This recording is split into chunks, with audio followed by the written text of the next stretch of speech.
All right. So thank you, everyone, and welcome. And thank you for taking time out of your evening to join us today. Um, we only have an hour, so I'm just going to jump straight into it. And by way of introduction, some of you might not know what we do, but Ballymun Community Law Centre, we're an independent law centre. We are based in Ballymun in Shangan Road. We provide legal services, such as free legal advice, representation, and legal education, as well as conflict coaching. But as part of our mediation services, we also offer a free conflict resolution and mediation program for primary schools, which is the subject today. And this program is designed for fifth class students, and it teaches them how to better manage and resolve conflict, as well as to mediate conflicts amongst themselves. We believe that this is obviously a very important skill for people to learn from a young age.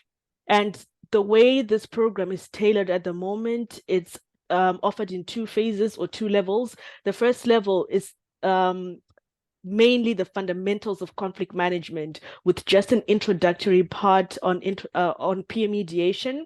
And then level two is when those who are interested, after getting an introduction of the peer mediation, in continuing and becoming peer mediators, are trained to become peer mediators in that fifth class. So that's how we've tailored this particular program. I won't go into too much detail because we have very experienced speakers who will touch on like the details of every aspect of this program. And I'm going to start here with Maeve. Maeve, you are a former principal who has championed this peer mediation program in the school. Maeve has experience not only introducing peer mediation in schools, but also sustaining the program and running it. So I'll hand over to you, Maeve, to perhaps give us your experience and your perspective of working with this program. And if anyone has questions, just pop them in the chat. And when Maeve wraps up, I'll shoot the questions at Maeve. So you can go ahead, Maeve. Okay, thanks everybody. Yeah, I was a teacher for 20 years and then a principal for 19. So 39 years at the chalk face, if you like. And I retired in 2021. So forgive me, I'm a little bit rusty now, not used to presenting as much as I had been before. So yeah, just to start, I was always really interested in conflict resolution, quite fascinated how in every class of kids you teach, there are those who just can, smoothly navigate their way through life and manage conflicts and manage negotiation. And then there are the other kids who just seem to be always in trouble, always fighting, always getting into arguments and not being able to find their way out of it. So it always fascinated me how different people are and how none of us can avoid conflict. Most people will say, oh, I hate conflict. But really, conflict is a very natural, normal part of life. And being able to navigate your way through it is a really, really important life skill. So that always interested me. And we started in the school where I was principal, we introduced a program called SALT, which is we taught it to the senior infants, which is a negotiation program, teaching kids what to do when something goes wrong in a conflict. So that those negotiation skills. So from there, then I started hearing about peer mediation programs and looking them up online and things like that.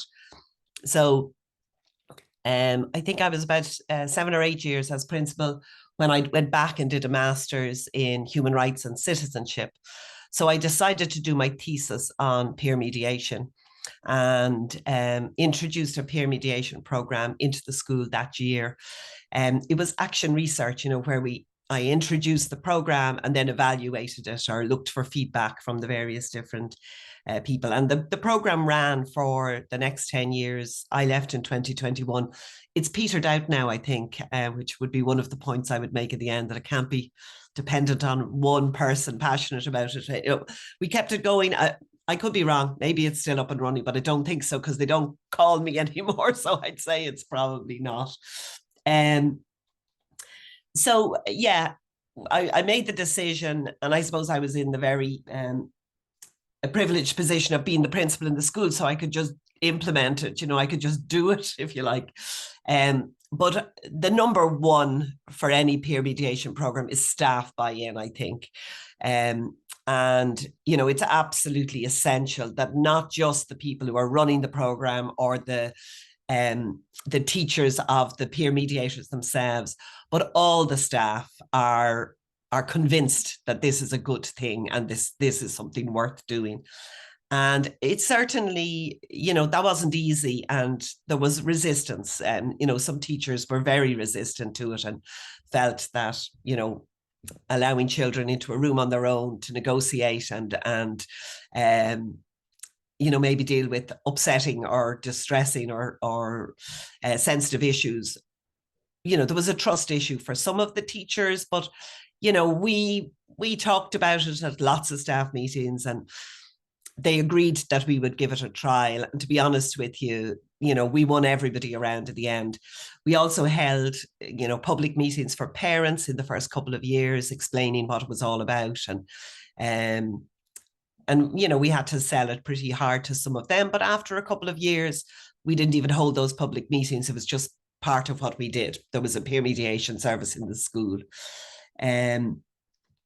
So yeah, the other starting point, as the students themselves were no problem. You know, primary school children were delighted. They were absolutely delighted and excited, and there was no problem convincing them that this was a good idea, because I think kids have way more faith in their abilities to do things than sometimes we give them credit for.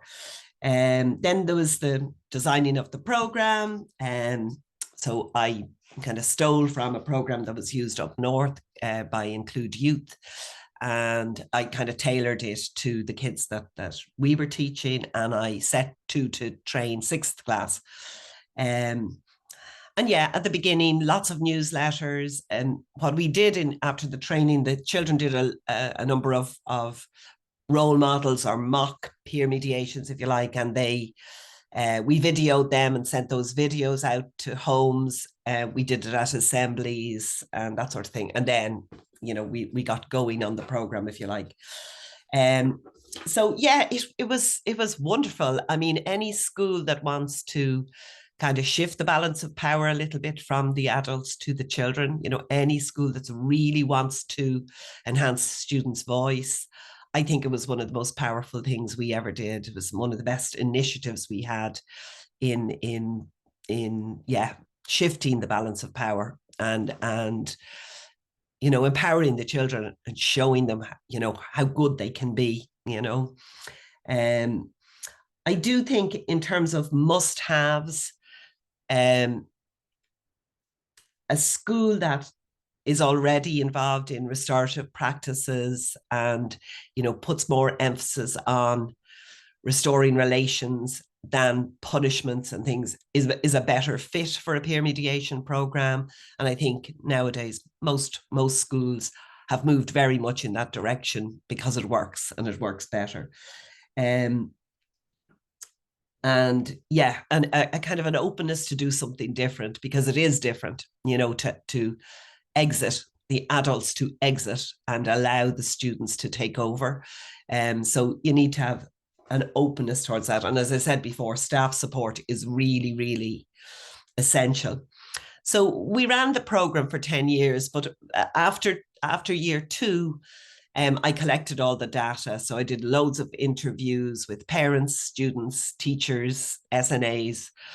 And we did a questionnaire. All the children in the school filled in the questionnaire.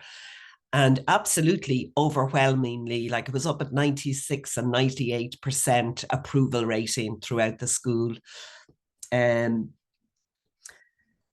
students particularly loved the fact that it was, you know, there was no punishments, there were no sanctions. And I actually had a funny story once where when they went over to secondary school, 2 of the boys from our previous 6th class got into a fisticuffs fight. And apparently, you know, they were in big trouble and they started begging for peer mediation. They were looking for the peer mediators to help them out of the situation they'd got themselves in. But they were dismissed and told that's only for primary school, which was very disappointing, I think. But anyway, I enjoyed it. You know, I enjoyed the fact that when you know, when things were bad, that they immediately said, where are the peer mediators? Without a shadow of a doubt, the best winners in a peer mediation program are the mediators themselves. You know, they get such a good understanding of conflict, and, you know, such so many skills that they can implement in their own lives. You know, just that stepping back and pausing and seeing two sides of a story, or those skills like reframing things. Instead of saying, I hate when you do this, that you say, I don't like when you do that. You know, all of those skills were so embedded in the mediators by the end of it that I think they gained hugely. And I think they also gained massively in self-confidence and self-belief, if you like. The teachers always said that what they liked about it was that it was like really good higher order English practice, you know, because of the skills that the kids need to use in the mediation process, where they have to summarize, they have to question. And occasionally the mediators would complain to me and say, oh, it was a fake one, you know, first class kids, and they were just making it up as they went along. But I used to say to them, that's grand, like they're practicing. It's really good to practice a fake one, you know, for when, you know, maybe there is, you know, heightened emotions when it is a real conflict. But anyway, that was one of the things that the teachers loved about it, was that, you know, it was a great English lesson, you know. And I don't have any hard evidence on this, but I believed it really helped promote positive behaviour in the school. But that's me just saying that anecdotally. We didn't particularly have behaviour issues before it, but I certainly think it added to that kind of positive culture in the school. And how to ensure it remains alive, you know, it's hard, because it does take commitment and time. There's no doubt about it. But I think the more ownership you give the students, the more it will be sustained. Because each year there's a new group of students, and if they're massively invested and enthusiastic, it will be sustained. I used to allow them to, you know, make their own decisions around how they advertise the service. Some of them would have a table out at yard time and be inviting people to, you know, they were very visible, and other kids just waited till somebody came towards them. But it was theirs. They could do it whenever. Others, you know, every Monday morning, they went around with the peer mediation slips and left them on teachers' desks. But the kids decided themselves how they were going to promote it, and they liked getting peer mediation sessions because they got a few minutes out of class. So, you know, when they were allowed to do it whatever way they wanted to, I think that was a good way to make sure it comes alive. And then, you know, regular updates at staff meetings to remind the staff to promote it. You know, that the staff, like, nobody can be forced to a peer mediation. It's always on invite, but that the teacher could say, you know, would it be a good idea maybe to go to peer mediation with this? So the teacher's suggesting it. And then finally, the challenges, I think really, really important that it isn't one person's baby. That would be one of the things I felt. It was my baby. I did it. I trained the kids. And the sixth class teachers were always delighted when I'd say, I'm going to take your class for the next 2 days to do peer mediation training. But it was, you know, it was too much dependent on one person. So when I left, I don't know that it has sustained, you know, in the way it could have.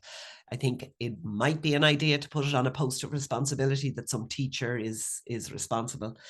The other thing I felt was, we started by training sixth class, but it would be halfway through the year before it got up and running, and then those kids would leave. So then we changed it to fifth. So I would train the fifth class, and I'm delighted to hear you're doing fifth. But I actually would go younger. I would start it in fourth, I think, if I was to do it all again. And one other thing, the sixth class children themselves, the older children didn't go to peer mediation. they would say, well, we don't trust that they'd be confidential and this sort of thing. But I wonder, would there be a role there for something like TY students? Because there's definitely something in the peer mediation that, you know, like the first, second, third class kids looked up to the fifth, sixth class kids and loved spending time with them. And similarly, I think sixth class kids would benefit hugely from, you know, older teenagers coming and doing it. That was something that I was thinking of doing when I decided to retire. But yeah, overall, I found it a wonderful experience, absolutely wonderful. And, you know, I could give you so many examples of successes in it. And you know, it caused very few problems as it went on. Thank you very much, Maeve, for that very insightful presentation. I would say my key takeaways about the importance of parent buy-in, the importance of teacher buy-in, and the students themselves, like their enthusiasm is key to actually sustaining the program. And lastly, just the importance of the transferable skills that the students who are participating as mediators can get. And thank you so much for that. If anyone has questions, feel free to put them in the question box. We'll probably have a few minutes at the end to just cover some of the questions. And with that, I'm going to move to Fiona. I think, Maeve, you mentioned something about transition year students. And I think Fiona, as a former principal, vice principal in a high school, you probably would have some insights around, you know, the importance, how you saw the importance of instilling these skills in the young ones so that when they grow up, they have these skills already. So I'll hand over to you, Fiona. Thanks, Sandra. Like Maeve, I retired in 2021, so my stories predate 2021. And my first introduction to peer mediation was, we did have a program with transition years. Now, it was great that they got the skills, but we didn't actually manage to give them the opportunity to practice those skills. However, one day I was sitting outside my office and there were two young people outside in trouble, and along comes two senior students, and they asked them, why are you here? What happened to you? And they said, oh, we're here because we're fighting. And the next thing, very naturally, didn't they get into a peer mediation? They asked questions, well, what did you think? And they asked the other one, what did you think? And they began to go along, take the steps very naturally to resolve it. And I let this go on because I felt, while they should have been coming to me to mete out some punishment, I felt what they were getting was a lesson in how to resolve conflict, taking into consideration what the other person felt. And more importantly, they listened to peers, if you like, to the people who were older than them. And that meant far more to them. And they were far more ready to accept their questioning, their investigations, than they were from me. And then I thought, oh, this is something really that we really could, should, must develop in school. And while I know it's in fifth class in primary schools at the moment, and that's great because it's forming the openness, it's laying the foundations, it's getting the young people into the language, because the language is hugely important around, as Maeve was saying, the reframing, but it's even the gentle language. How did you feel? And I felt, and it's not the accusatory, you made me do this, it's I felt when you did this, I felt that. So all of that thing it helps, it lowers down the atmosphere, it lowers down the tone, and it allows people to actually to breathe. And it also allows them to enter into a little bit of self-knowledge. And that is huge when they can take a breath and learn how they feel, what they feel, and in the count to 10. And it stops, as we know, the fight or flight. The other thing that I would say is that, like Maeve had alluded to, is the culture in the school. We had given a lot of time to make it a restorative justice school. and to use that language of how did you feel, how did you think the other person felt, what do you think the people will do in order to make this better.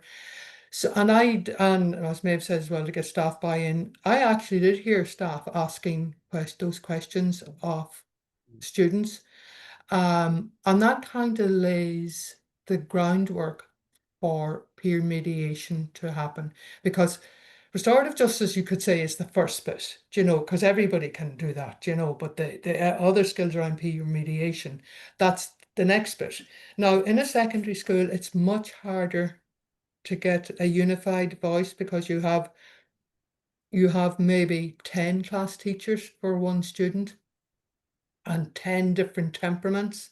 So you really have to work hard in establishing that culture.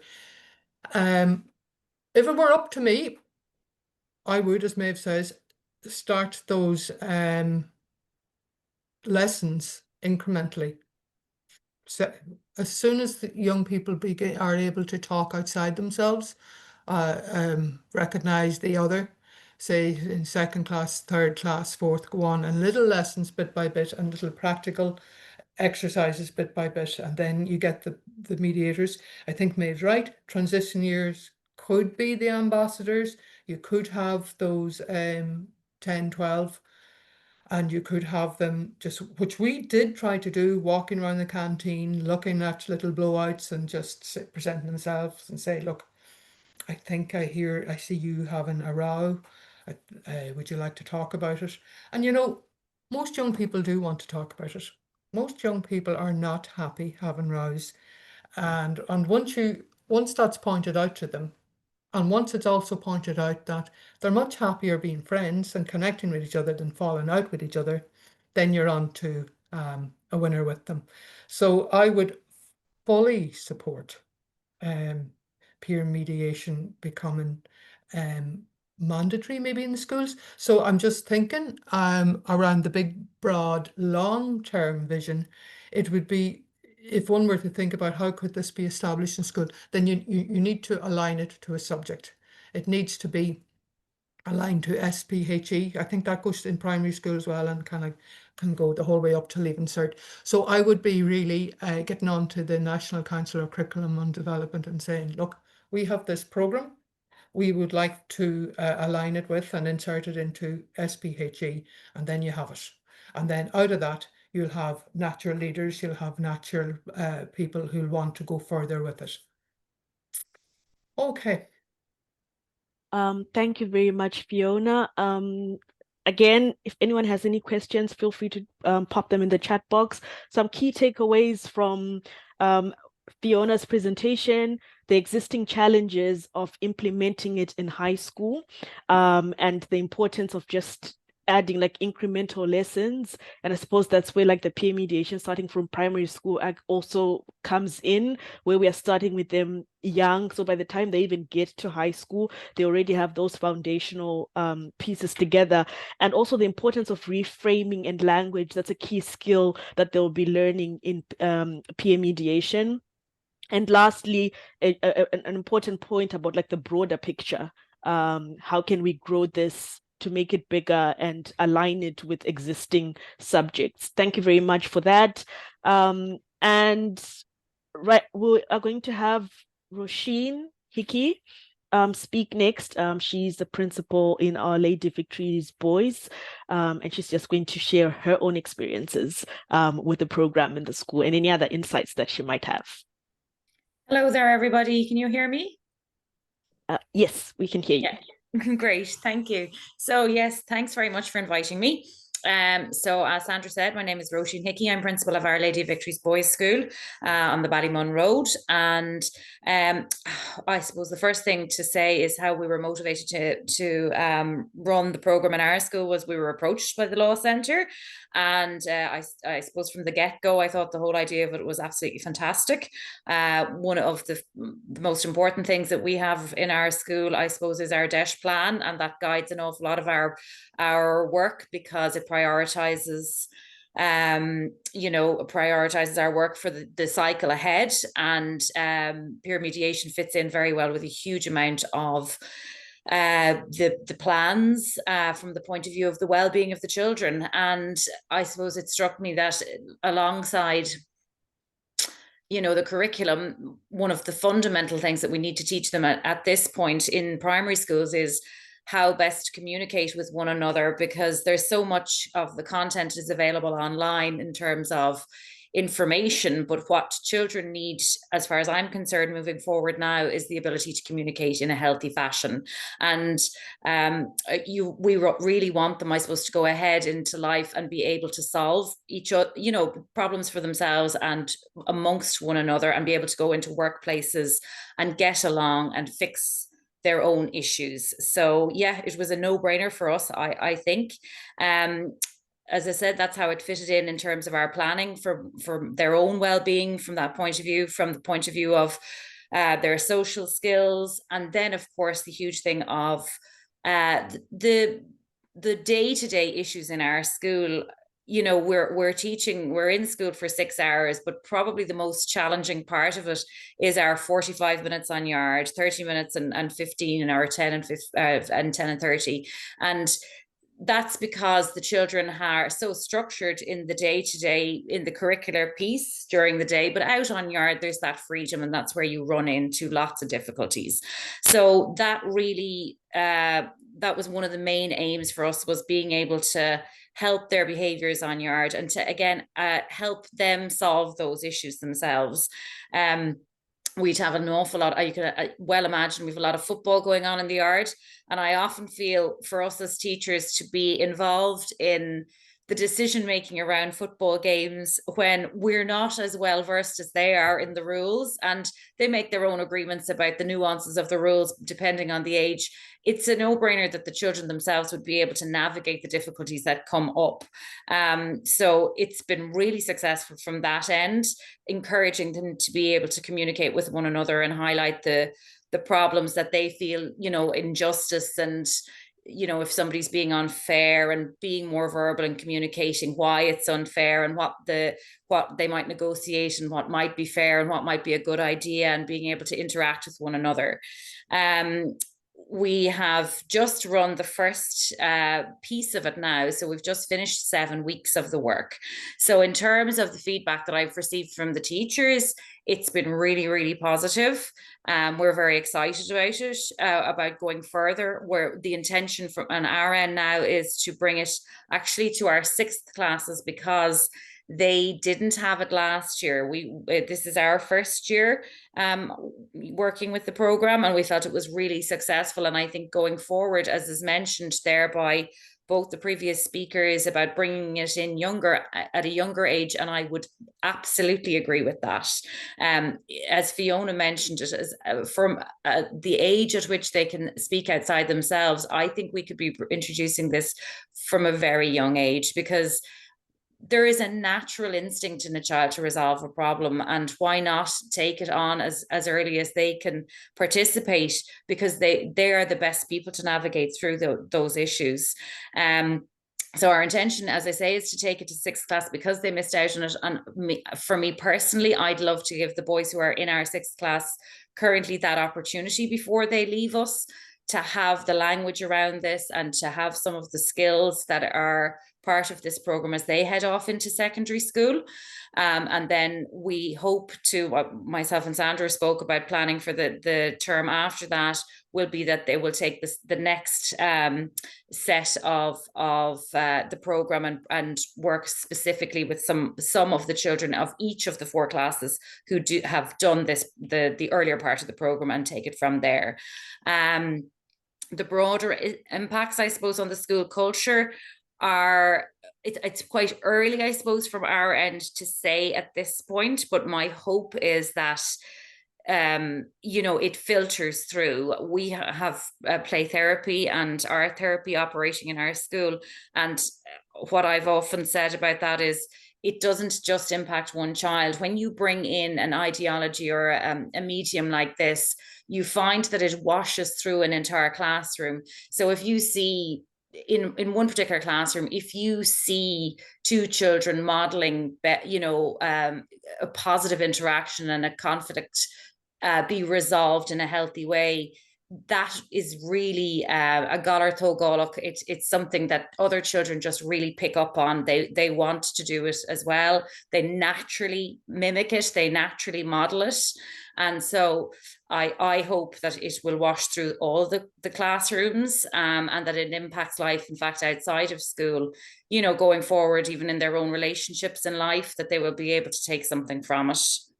In terms of the benefits of the school, I think the whole school, as I say, will benefit enormously from it, even from the point of view of teachers getting a break on yard. It's hard for primary school teachers when they don't get a break during the day. That yard time is actually a really, really hard piece of work, because you very, very often are going straight from class, straight out into yard, and then straight back into class again. And honestly, even in a selfish way, giving the teachers a break from navigating through all the various spats that might happen on the yard, I think would be brilliant. As I said already, the boys our boys are great talkers. I think they can do a huge amount of the work amongst themselves, and it's great for us to be there, but they can work through an awful lot of the problems if they're given the tools, and that's what I'm hoping from the programme. We are interested, and I suppose the next prompt here is, are we interested in moving towards level 2? We absolutely are. We're looking forward to working towards the programme of full peer mediation structure in our school. And I definitely would like to take it into the future, as I said, where we will operate it in the younger classes. In terms of advice for other principals thinking about getting involved, I suppose the choice of teachers that have a natural interest in justice and restorative practice, of course, they're going to take it forward in a more positive way. And when it's done right, then obviously it's going to wash through everybody. So it's about picking good ambassadors for it. And again, even amongst the children, we're hoping to select some children from each of the classes and bring them into level 2. So I think with choosing the right children, it will become a positive thing for everybody. And that will mean that more people will be interested in it. I think challenges, from the point of view of challenges, as you all know, or anybody working in education will know, it's very hard with a lot of initiatives being brought to us all of the time, to choose the ones and to prioritize the ones that will work for you and that you have time to do and that staff are available to participate in. But for me, I think this is one that I would like to prioritize, because I do think it's an all-round positive. It impacts the children's well-being. It also implements the staff's well-being. It's also a time management thing. When an incident happens on yard, it can take up the afternoon, in between conversations and headspace and everything else. And so, something like this, helping the children to solve these issues themselves, I think it's just a really good idea. So that's my piece. If that's okay. Yes, thank you very much. That was very, very insightful.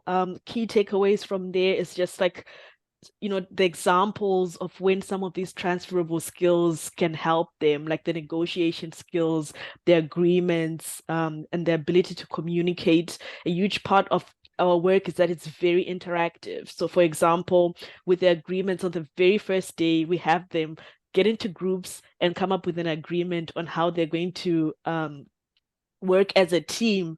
And so as much as it's a game that we play with them on the first day, that's one of the ways that we leave them with some of these transferable skills. They leave there and they're going to be able to negotiate and come up with an agreement with their team members and friends. So thank you very much for that, Roisin. And we'll have Martina next. Martina is a mediator as well as a trainer, and she's helped us in designing this the program that we're actually delivering, and looking forward to hearing what she has to say. Over to you, Martina. Thank you, Sandra. And it's been great to listen to Maeve and Fiona and Roisin, and so much resonates with my experience as a trainer on this program. I think just a short introduction. Yes, as God, mental block there, Sandra. As Sandra has said, Sorry. I'm a volunteer mediator with Ballymun Community Law Centre, and and my background previously in a previous life was in early years and social care, and so I suppose firmly rooted. My beliefs are firmly rooted in we need to empower children with skills, and they will do the rest. We as adults are there to provide them with the supports. I think when I first heard about the peer-mediation program, it was just almost like a no-brainer that it was such a good idea because, children, as I say, going back to that, giving them some skills was just natural. It came naturally to my way of thinking. So I was very happy to sign up and get involved with the program. The model, I suppose, to talk about it a little bit for people who aren't aware, is that we've developed it's a 7 to 8 sessions within the program, delivered ideally consecutively. The sessions themselves in length are typically an hour and a half. And we have two trainers or two facilitators, I suppose, really, that go into the classrooms. And to date, it has been, for the most part, with 5th class. So, we're talking about 10 and 11-year-olds.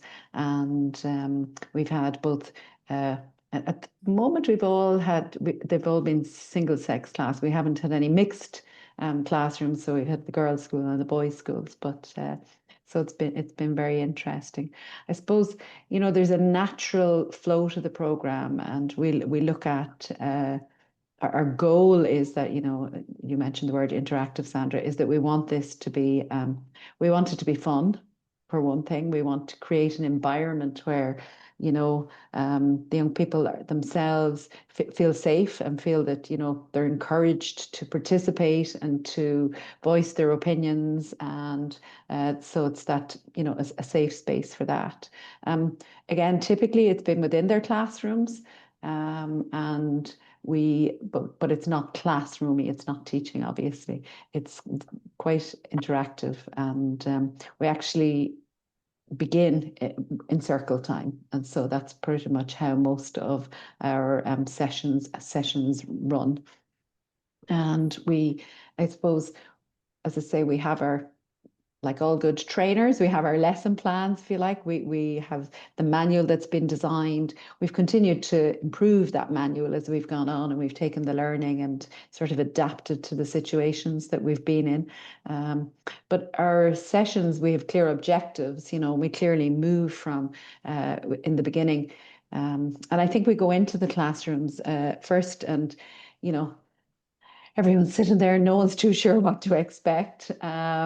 Probably they're delighted they're getting a break from lessons. They don't, they don't have class they don't consider they have class for that period of time.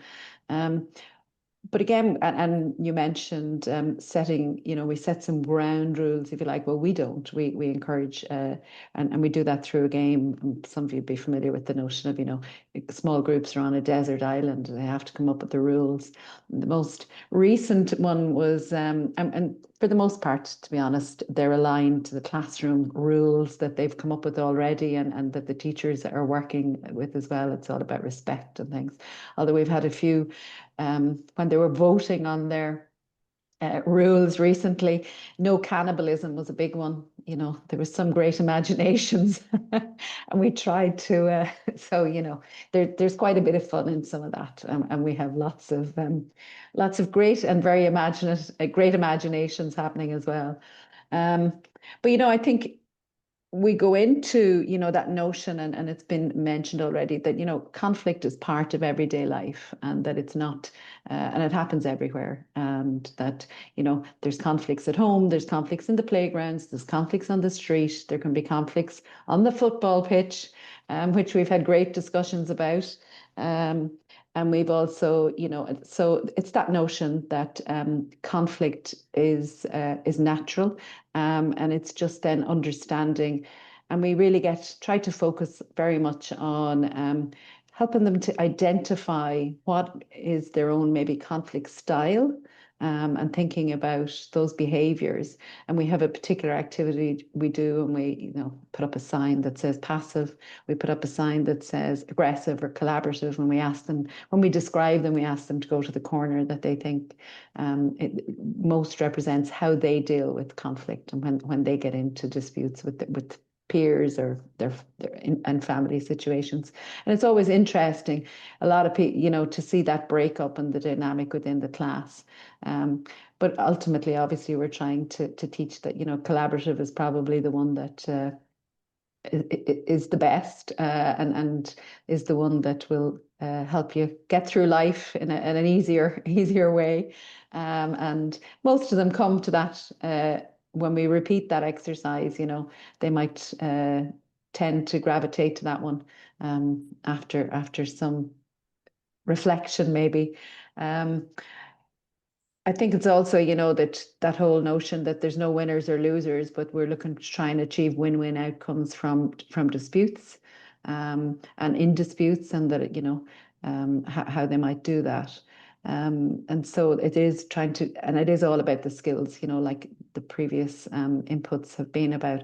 It is the skills of listening, checking for understanding, reflecting, and really, and then recognizing and managing their own behaviors and how they are important in how they deal with conflict. And how there's, that notion of there has to be a willingness to resolve, that it doesn't just happen. So I think, in terms of the materials, obviously in our manual, we have a lesson plan, we have certain materials, and we intersperse, we have a lot of games that we play, I suppose, to try and make sure that we're managing the attention spans. We do a lot of role plays. We do some they will engage in maybe some drawing. There's some tried and tested games that they like, whether it's with a hula hoop, whether it's as simple as a 1 to 20 game, but they absolutely love that. Even Chinese whispers. In fact, some weeks they beg us to do Chinese whispers, So I mean, I think that it's so there's a lot of engagement in that regards. I think for me, obviously from the start, you get to know individuals, typically class sizes, I suppose, are around the 20 or maybe a 22, and you get to understand the dynamic of the class, and you have to, I suppose, as co-trainers, you're managing that. The teachers stay with us in the classroom, and try to, I suppose, let it flow. But and so in some of our classrooms, we've had some SNAs who've also, and they're there to maybe help if we need them. And I think we've gotten very positive feedback in general from the teachers and from the SNAs over the last couple of groups about, the difference they're seeing. Actually, it made me smile, Roisin, when you mentioned, yard. And in one of the very first groups we were working with, we would typically, our session was after break, morning break. And when we would go in, this happened several days, that actually the teacher had to come and deal with something that had happened on the yard. So there was a bit of an irony to it, but it resonates with what you've just said, is that and you couldn't help but think they were spending so much, I suppose, non-value add time trying to manage that. And that's what I think you mentioned, that notion of it's not adding value and it's about managing time. And so all that time the teacher had to leave the classroom to with a couple of students to help them work out their conflict, that if they were doing that themselves, to some extent at least, that would have been a lot better time spent for everybody involved. So yeah, I suppose for me, I really believe that we should be starting in preschool. There should be a national program, and it should the seeds are sown in preschool, so it goes beyond. Yeah, I think overall, in terms of the program, as I said, we're constantly tweaking, because as a group of co-trainers, we meet in advance to plan the session, using the manual obviously as the guide. And then you're reflecting again and tweaking further. It's kind of continuous improvement on what we're doing, because you're meeting the group and the children where they are in the group. And like all groups, both young people and older, we have some who have lots to say and, are very articulate and really participate. We have others who don't contribute as much, but I suppose for us, the idea is that it's their choice, and they're not going to be forced, and so that's that notion of a safe space. And we encourage them to reflect, and try and thread the classes together, so that when they come back in, we give them little tasks, maybe to try out their skills during the week, and try and get them to come back and tell us how they did. Occasionally they come back and say they didn't have any conflict in the whole week, and we but some have lots to tell us about, and some that are when they're playing GA or playing soccer at the weekend, we get lots of that, particularly as we were in the boys' school this year. We had more of that probably than we had when we were at the girls previously. That was a bit of a sexist thing, but they definitely had lots to say. So it's some good conversations. But overall, I mean, I think I always come away feeling, yeah, I think, what, this is making some difference, some small difference. And, we may see some of it in the room, but mostly it's, what teachers are telling us, and what we know, that just, you can see those little nuggets of light bulb moments that certain young people are having as we go along. Yeah.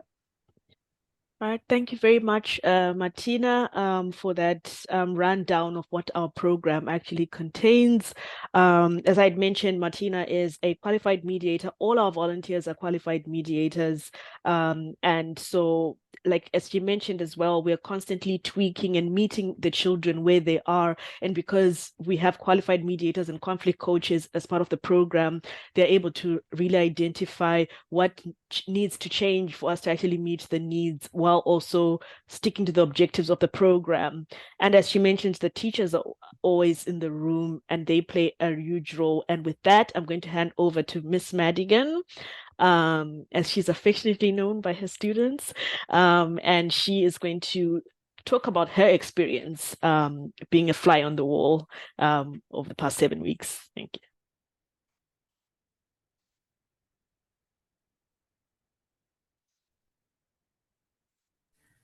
Now, here I am. Thanks a million, Sandra, and thanks for having me speak tonight. I suppose when Roisin suggested that, Ballymun Community Law Centre were willing to come in and do workshops with my class, I was delighted. I inherited a class who are absolutely fabulous. Group of boys, all they want to do is work, work, work, work. And then they go out to yard and all of a sudden it all falls apart. And after every break time, there's some kind of a drama that I have to hear about. And I suppose the thing is, these boys, they're so thoughtful and considerate in so many ways. And yet as soon as they're out in that free space, something happens that triggers one person or triggers another person. And all of a sudden, all the harmony that we would have had for the first hour and a half in the classroom kind of goes apart. So I went, okay, great. Like all the time as part of SPHE, you're trying to teach the children about well-being and considering other people's feelings and what makes a good friend, and how we treat others and treat other people with respect and so on. So I suppose I saw this as an extension of that in many ways. Having the facilitators come in and work in my classroom gave the boys an opportunity to realize, oh, this is something actually really important. This is so important that we have a series of workshops about it. And initially they outside of knowing the word conflict, they didn't really have any sense of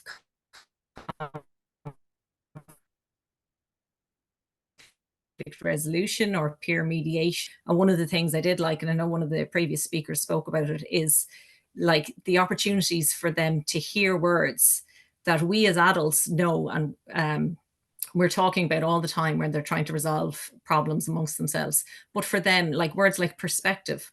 And I'm just thinking off the top of my head, Sandra, Sandra was our facilitator, and I have to say, Sandra, you were fantastic.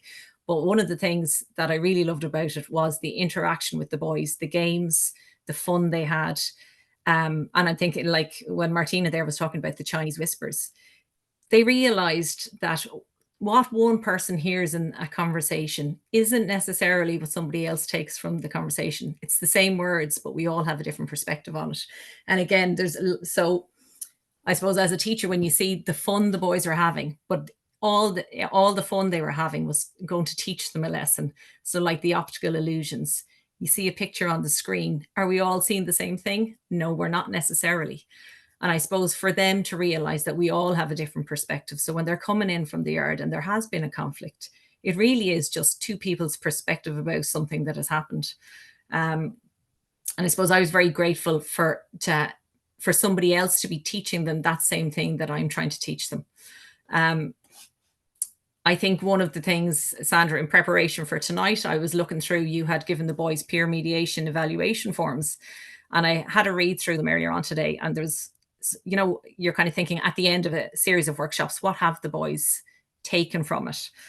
And one of the questions you had asked them was, using single words or short phrases, make a record of all that you've learned. And this particular boy, so I'm only going to read from one boy, was passive, aggressive, collaboration, unselfish, to think about others, communication, mediation, resolution, teamwork, helping, sharing. And when I read that, I went, well, he hit the nail on the head there. They were all the lessons that you were teaching him. And they're all the lessons I suppose we'll continue to teach them. There's no magic wand. This, you know, this is the start of something, like a process. And it's in many ways what teachers have been saying to them for years. But we're all going to work together so that they can try to be better communicators and going into their future. Conflict is part of life. Do you know, they will meet it not only in the classroom, but also at home, or when later on when they get jobs, and for them to have the skills, firstly, to recognize that maybe the other person just has a different perspective than them. And then secondly, to try and collaborate and work together to come to an agreement, really. I think also, just looking back, one of the things that I really liked about it was there's some boys in the class who are in a lot of conflict. There's some boys in the class who will always avoid conflict. But the fact that I suppose we all appreciate conflict is there. Do you know what I mean? And that they can see that it is just a different person's take on it. It doesn't mean the person is bad if they're involved in conflict. It's just that they have a different take of the same reality. Do you know, it's their reality. Yeah, and I would certainly say if anybody had an opportunity, like I'll certainly be telling all the teachers in my school that they really should, if you have an opportunity to do the workshops, because it is really just a growth program that will only stand to the boys in the future. So thank you, Sandra. Thank you very much. I really liked that that you read that evaluation. I feel like that's my favorite part of all of this. When you're done and then you're like, oh, they were actually listening, which is great. Thank you very much for that. Really appreciate it. And then lastly, we have Karen Steers. She's an inclusion and community.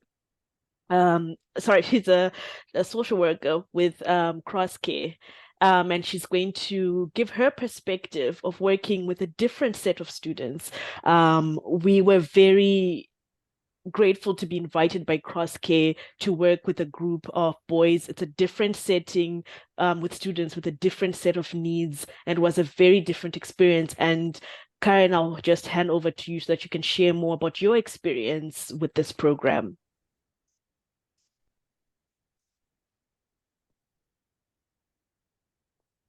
Hi, my name, as Sandra said, is Karen Steers, and I work for Crosscare in the Youth Diversion Programme in Ballymun. I work in the early intervention. That, for those of you that aren't familiar, early intervention is a targeted programme, part of the Youth Diversion Project that aims to work with young people aged between 8 and 12 to provide support and interventions to prevent future antisocial behaviours before they reach the age of criminal responsibility. We were delighted to collaborate with Sandra and the Ballymun Law Centre for them to come in. We ran the programme with a group of young traveller boys aged 9 to 11. And The focus of the programme was we focused on conflict resolution. A lot of the young people in the group struggle with managing conflict. And it's not because they don't care or that they are bold. It's because trauma and ongoing life circumstances have resulted in them experiencing low frustration, tolerance, and lack of impulse control and poor communication skills. When something feels unfair, embarrassing, or frustrating for them, their natural reaction is to lash out or to shut down, as these coping mechanisms have helped them to stay safe in the past environments. So teaching them practical tools like staying calm, using clear language, walking away, and problem solving can help them handle everyday situations in a more positive way. Throughout the programme, we looked at real life situations and scenarios such as arguments with friends, issues with siblings in their homes, or conflict in school. We explored things like body language, the tone of your voice, and how to communicate what we are feeling without letting our emotions take over. Sandra, Matt, and Barbara were great with the young people and really understood how to meet them where they're at. The games they played were accessible and inclusive for the young people who are neurodiverse or who struggle with engaging in activities. So they showed great patience and understanding throughout the whole programme.